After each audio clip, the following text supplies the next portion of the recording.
I have been struggling at all to think of how or why or if I should speak into the issues regarding what's going on in Israel and Gaza and Palestine right now.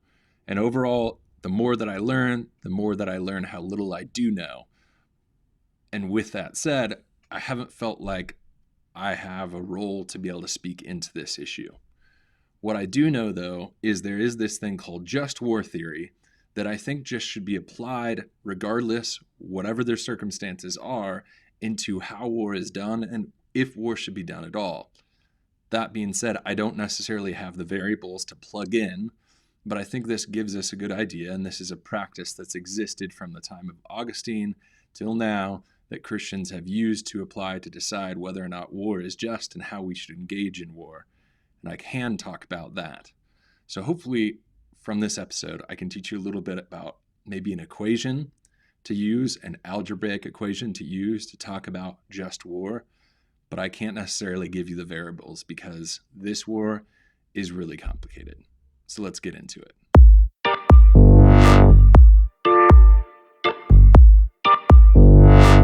So I know it's been a long time since I've done anything on my channel, and a lot of that is because I'm kind of wrestling with what I want this channel to cover. Part of what I've been wrestling through in my own experiences is finding myself being a little too focused on the knowledge of God and not the heart of God, and having God work in me in some new ways in that. And I realize that's not typically what my channel likes to talk about, what the audience that I've developed at this point likes to get into, but it is what's on my mind, and I'm trying to decide what this channel should be focused on in the future. So maybe tell me what you're interested in, but also know that probably over the next couple months or so, I'm going to be putting out videos that have things to do with like what we're talking about today, just war theory, and looking at it from a very heady perspective, even though I think it's really important that we also talk about the stories. In fact, one of the best resources that I would recommend for people, if you're wanting to understand and look at this war more practically, is look at Preston Sprinkle's interviews that he's been doing with people that are in that area. I think he's got at least 4 interviews with people that are Jewish, Christians. I don't know if he's had any Muslims yet on the channel, but I think it's very informative and helpful because of the stories that we hear that oftentimes I think we are unaware of as people that aren't from the area. So all of that to be said, my channel is going to be talking about anything from just war theory today to probably the next episode is going to be about dating. And I know that's a huge spectrum to reach. And I don't know if that means I'm just going to be kind of that random in what this channel is doing in the future, or if I'm going to find as I jump to all these different random topics that there's things that are catching you as an audience, and I'm going to hone in more on those in the future. Would love your feedback, would love your thoughts. But for now, let's get into just war theory. So just war theory is something that originated with a guy named Augustine of Hippo. And the idea was essentially if we as Christians are to decide to engage in war, whether it is a war of self-defense or it's a war of attacking someone who's doing something unjust, whatever it may be, there should be some parameters that we put to help us know both whether or not to engage in the war at all and how to engage in the war in combat in itself. This, in some ways, I think is best understood as thinking of like an algebraic equation. If you are doing an evaluation of whether or not to go into war and how you should go about the war, this is that equation that you plug in your variables into to decide whether or not you should engage in this. Now, when it comes to everything that's happening in the Middle East, knowing what those variables are is very difficult. And I think really with almost every war, and as we get into what these equations are, so to speak, I think what you're going to see is that by a Christian perspective, whether or not you're justified to go to war is a very high standard. And the way that you engage in war, even if you've reached the point at which you are justified to go to war, the way in which you engage in war is also very restricted. And that might seem unfair, but I think there's reasons when we examine all of these that in the end make sense. And for a minute, what I'm hoping as you listen to this podcast or this YouTube, what I want you to do is just look at, without thinking about any particular war, whether you're looking at the war in Ukraine or you're looking at Israel, to not think about those wars particularly, but evaluate, is this equation that I'm giving you a good equation to decide whether or not a country is justified to go to war or a group of people is justified to go to war. And based upon that, then, after you've seen, all right, this equation seems legit, now let's look at the war. And that's where it does get a lot more complicated. And I don't necessarily think, hey, now that we got this, we know exactly what we should do in this situation, because knowing what are the variables to plug into the equation is more than half of the battle. In a lot of ways, just knowing what just war theory is probably really doesn't answer the question nearly as much as now knowing what the valuables that we need to put into that equation actually are. So this has been something that has been talked about by theologians for centuries. First, it was Augustine of Hippo. Thomas Aquinas added a lot to it. I actually learned about it when I was in seminary school. I took a class on war just in general. We read quite a few books on pacifism, or we read books on just war theory and politics and everything else. What I'm presenting to you is something that I got mainly from Wayne Grudem. His book, Politics According to the Bible, gives a short outline of what just war theory is. First, he kind of talks about what has been the main views, and he actually adds in some other things that I think are valid things to be added from what has been typically seen as the equation.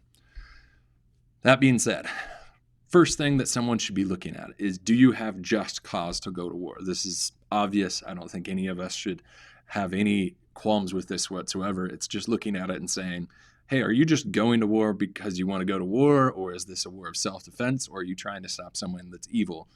There needs to be a just cause. Fact number one. Fact number two is their competent authority.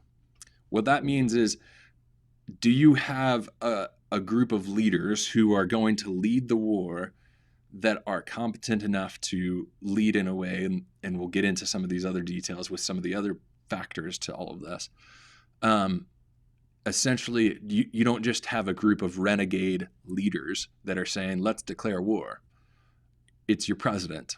It's your government officials that are actually making this call, not just a bunch of renegade people who are then acting like they're the government, who actually have no authority whatsoever to engage in war and end up maybe bringing everyone into war because they start doing warful actions. That wouldn't be just war either. Number three, comparative justice. And if you want, I'll actually include with this, I'm actually kind of just reading off a blog that I wrote quite a few years ago, kind of outlining this very shortly. Comparative justice is, it should be clear that the actions of the enemy are morally wrong. The motives and the actions of one's own nations in going to war are, in comparison, morally right. So obviously I can't just look at it and say, I don't like that the president of another country, personally, I'm just not a fan of him.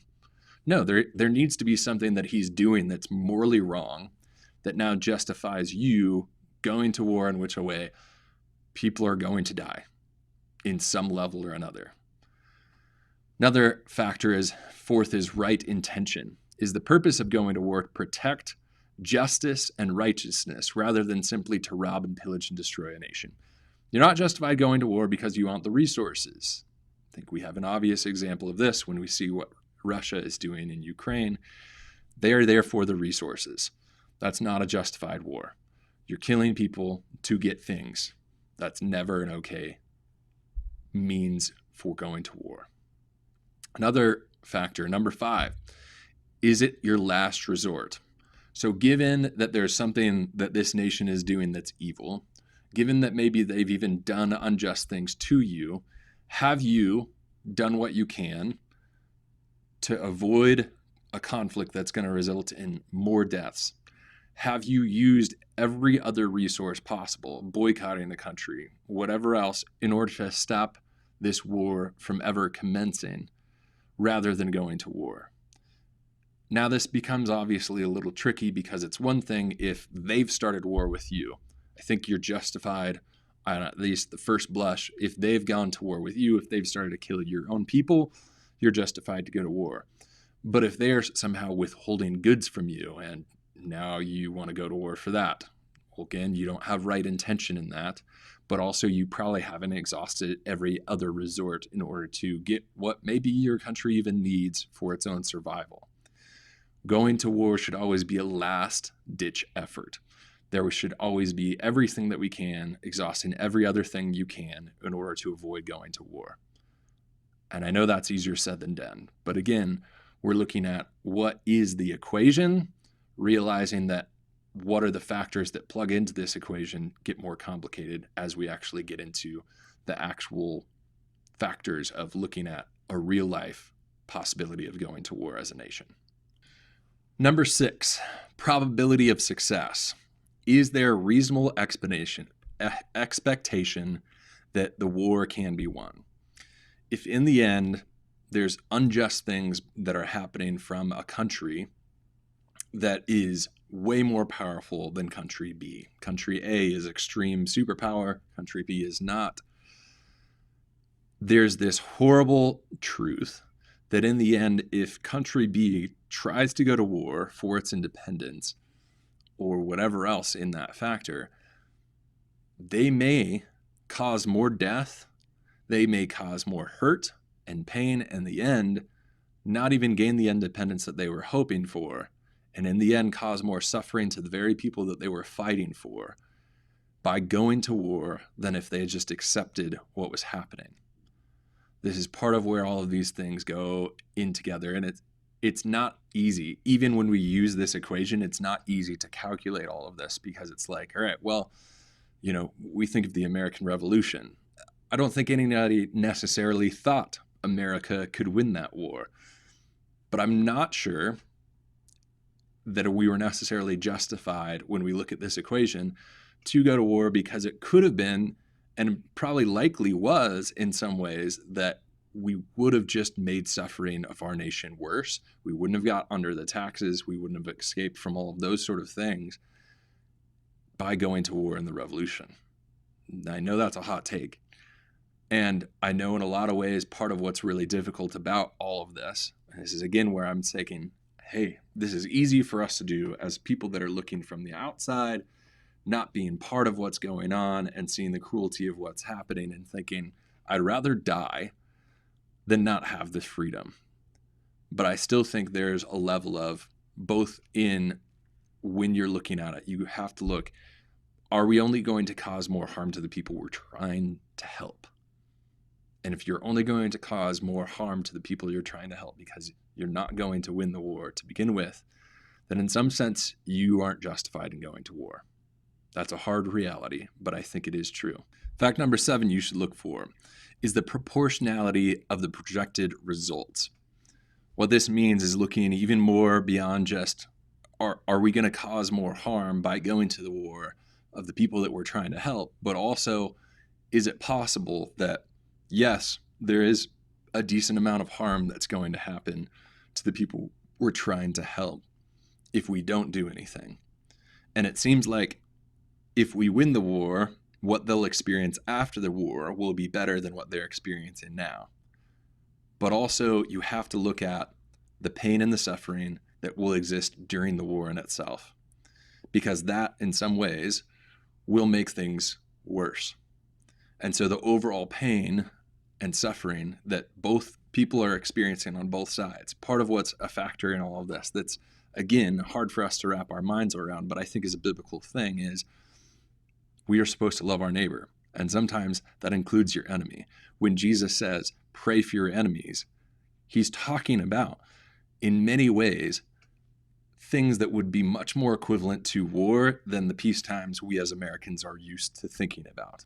He is saying this, pray for your enemies, pray for those who persecute you.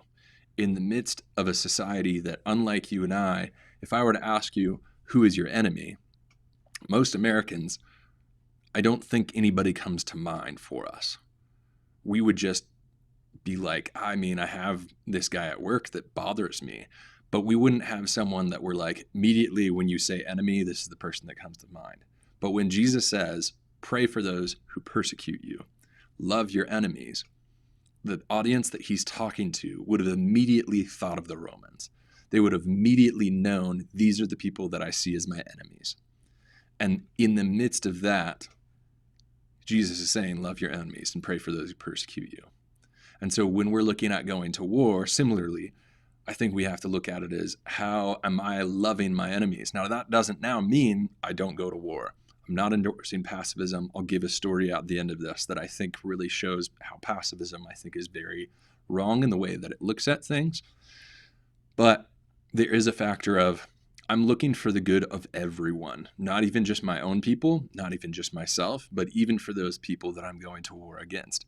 I'm trying to bring good to the world as a whole and peace to the world as a whole as I engage in this. Projected results would also include the fact that when you go to war and there ends up being casualties, especially when you can't avoid casualties of the innocent, the chances that you make someone an extremist against you is possible, which could then mean down the road, though let's just put it as a small scenario. Let's say you went and you killed a main terrorist of Al-Qaeda, but you did it in a way that unfortunately you also killed a lot of his family members. Now, one of those family members that survived, and I understand there's some level that this all becomes so hard to calculate because there's these endless scenarios we can think about. But these are scenarios that we need to think about because war is a very real thing and it's a very painful thing. And so it shouldn't be thought about and gone into lightly. So let's say you kill this main terrorist leader, you kill a lot of his family in the process, and you don't kill someone who maybe was a relative who actually didn't even agree with his ideals, but now he sees that the very people that his uncle, let's say, were fighting against killed him and his family, some of which he saw as innocent. Now he might actually agree with his uncle, and he ends up becoming a terrorist himself, and he could end up being worse than his uncle, who was your original target. And then in that factor, you've not actually produced less harm, even to the people that you're trying to save, who are being targeted by this terrorist group. You've actually caused more harm even to them. That's this hard factor that you have to be considering in some sense when you're going to war. The last factor that is typical, and then there's 4 more that Grudem brings into this, is right spirit. You should be going to war with sorrow. You should be going to war without thoughts of delight. You're not excited to go to war. It should be, I am so disappointed that this is what it's come to, that this is the only way we can do what is right and bring justice to the situation is by going to war. This is the last thing I ever wanted to do. But to do it out of a sense of duty is about as far as you should ever be going within going to war. Now, Grudem gives some other things. So 4 more things that we could talk about. Proportionality of use of force. Now, all of these I haven't mentioned, but there are verses that are associated with these. I have them on my blog. I'll put them in the link. Maybe we should have talked about those. But I think these are pretty intuitive when we think about this, of why this fits into that. So proportionality and use of force. If someone, a nation attacks and kills one person in the U.S. government, it doesn't then give the U.S. government right to then nuke that country. Obviously, you should be looking at the response should be in equal proportion, and it should be obviously going to combat the people that actually did the harm, not innocent people. That's an obvious one that I don't think we even need to be saying. Second one that Grudem mentions is discrimination between combatants and non-combatants. Insofar as feasible, in the successful pursuit of a war, is adequate care taken to prevent harm to non-combatants. Now, this is again where it gets complicated, and part of what's going on, I think, in the Middle East is there seems to be some level that one of these groups, I'll just say Hamas, has made, I don't know why I wouldn't say this, Hamas has made a habit oftentimes of hiding where civilians are in order to protect themselves. And I've even heard some rumors of crazy things happening, even with Israeli soldiers maybe using a Gaza citizen as a human shield as they invade. And I don't know. I can't confirm those sort of things. This is where it gets hairy. But that sort of action would not be okay. Whether or not it's happened is that thing that we have to, all right, what are the actual variables that we plug into this equation? But using innocence as a human shield should never be okay. And as I engage with combat, even against the people that I know I'm justified in going to war, I know that I have checked all of these boxes of things that we've talked about to this point, I should also be doing everything I can to avoid killing civilians.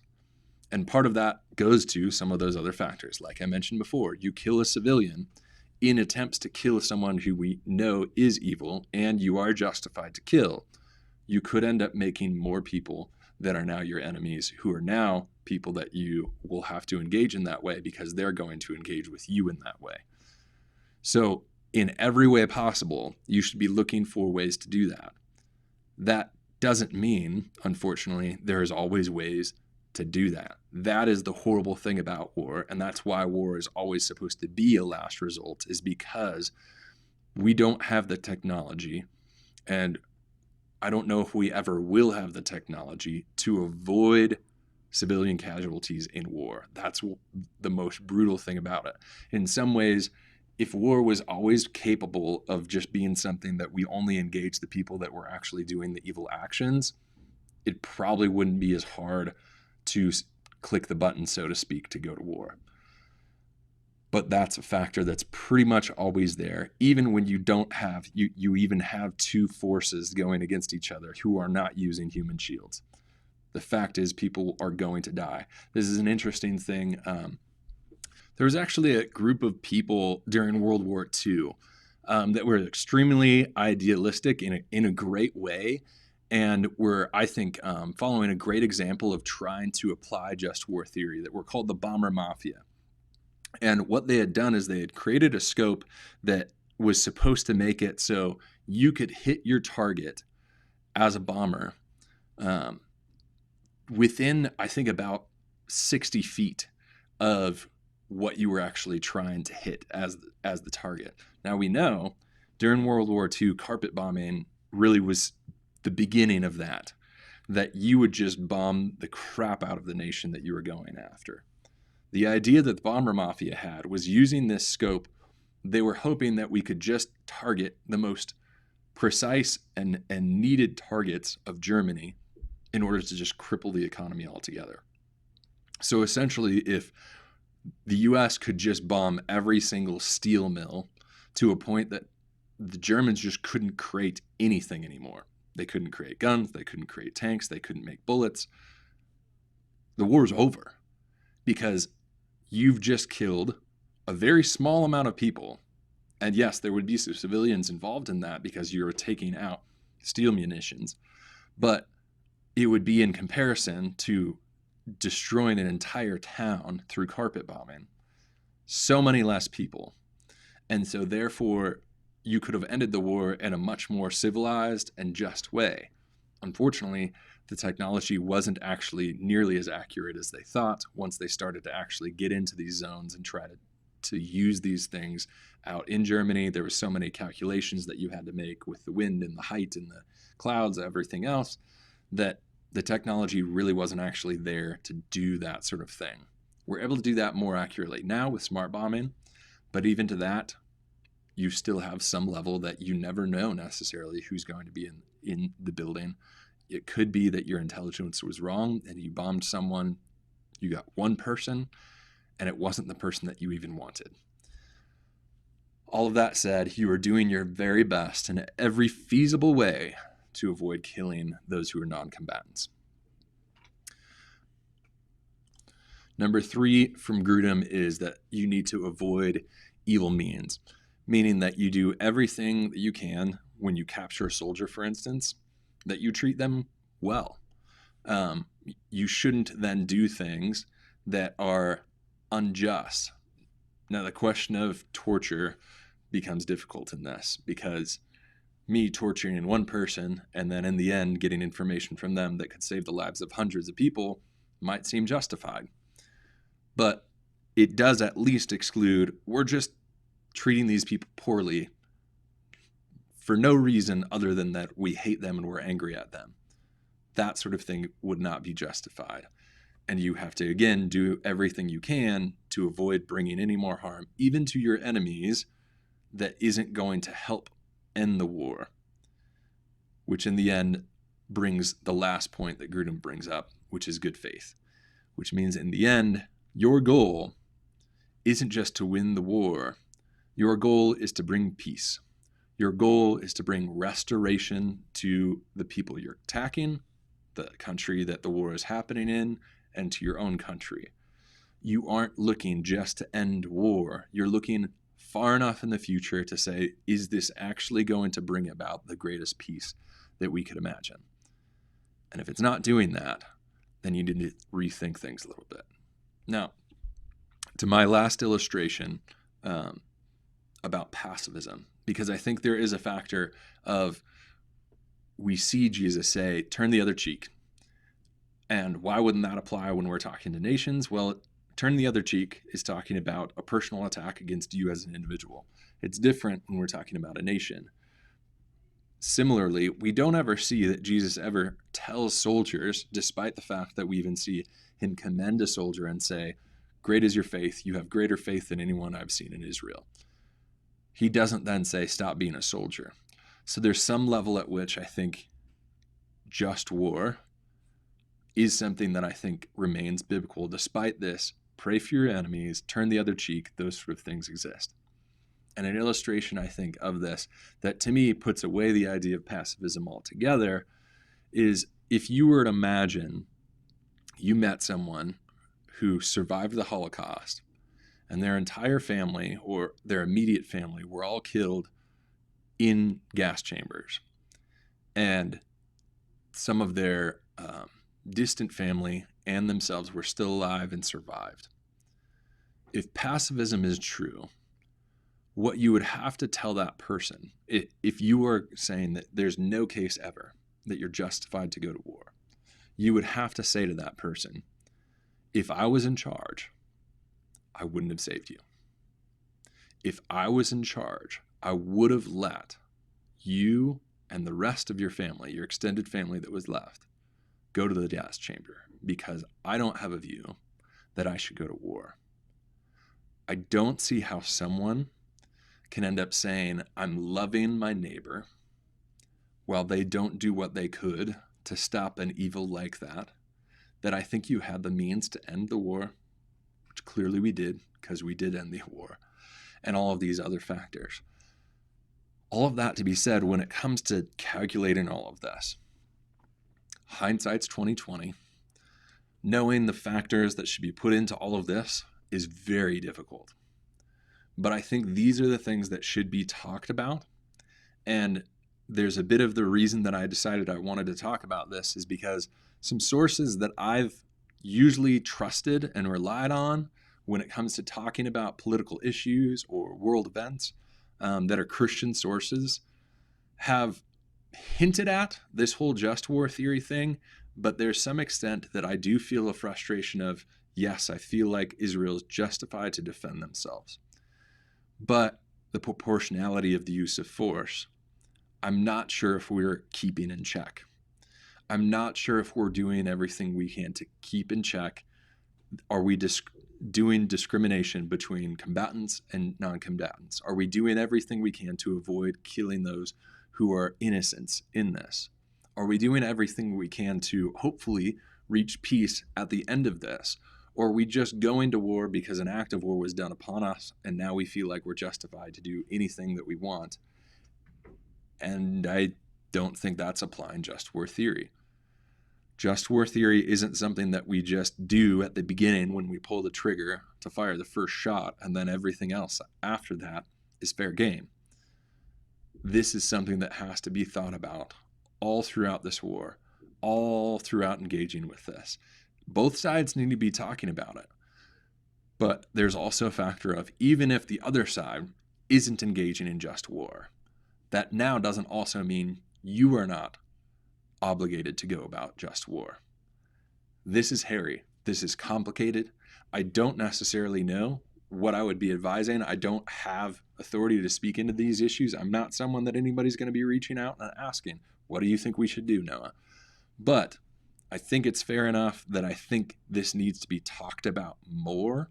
And for those of us who are on the sidelines trying to talk about and trying to figure out how do we engage in this, these are some factors that need to be thought of when we're talking about it. Hope you guys enjoyed it. Like I said, my channel is going to be getting into some weird, unnormal content. This is maybe a little bit more on track with what my channel usually talks about. But in the future, I'm going to be probably talking about dating. I'm going to be talking about some things that I just feel like the Lord's putting on my heart. Things that are not directly apologetics related at all. And maybe those of you who normally follow my channel will like that, and maybe you won't. If you have other things that you would like me to get into, let me know. I am basically going to be trying to hit all sorts of different topics here in the future and kind of figure out what is the personality of this channel in the future.